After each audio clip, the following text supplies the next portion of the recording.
ચાલતી હતી ને પછી હું ઉતારે ગયો મારા, એટલે કથામાં 2-3 ધૂન ગવડાવી, એટલે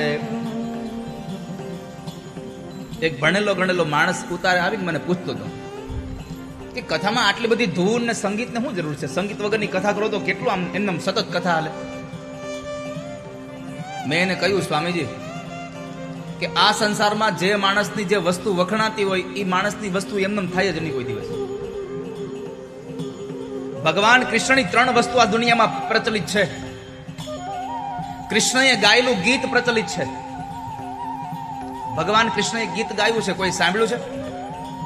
કેટલા લોકોએ કનૈયાનું ગીત સાંભળ્યું છે? કોઈએ નહીં. ગીતાજી કેટલાય સાંભળ્યું છે? હા, તો એ કનૈયાનું ગીત છે સૌથી મોટું. ભગવાનનું ગીત પ્રચલિત છે એટલે કે ભગવાનનું ગાયન પ્રચલિત છે. બીજું, ભગવાનનું વાદન પ્રચલિત છે. ભગવાનની વાંસળી આ સંસારમાં કોણ નથી ઓળખતું? ભગવાનની વાંસળી પણ એટલી પ્રચલિત છે. અને ભગવાનનું નૃત્ય પણ. આપણે તો આવી કાર્પેટમાં નાચીએ, કનૈયો તો કાલી નાગની ફણા ઉપર નાચ્યો છે.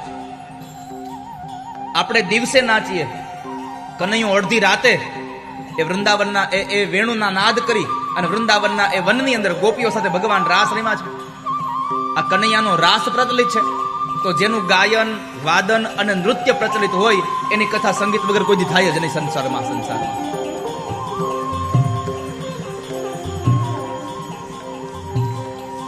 અને આ ધૂન એવી છે, આ એક જ ધૂનમાં કેટલા ભગવાનના નામ, શ્રી કૃષ્ણ, ગોવિંદ, હરે, મુરારે, નારાયણ, કેટલા નામ.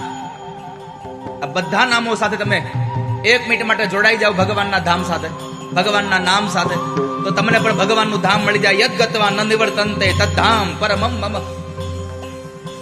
ભગવાને કીધું કે મારું નામ લેતો લેતો આવે ને એ સીધો મારા ધામમાં આવે છે. અને જે મારા ધામમાં આવે એને પાછું ક્યારે જવું પડતું નથી.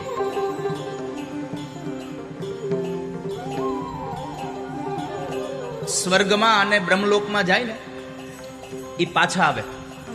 કારણ કે સ્વર્ગ એટલે આમ તમે જોવા જાવ તો 10 સ્ટાર હોટલ છે. અહીંયા જેમ ધરતીમાં 7 સ્ટાર હોટલ છે ને, એમ ઉપર 10 સ્ટાર છે.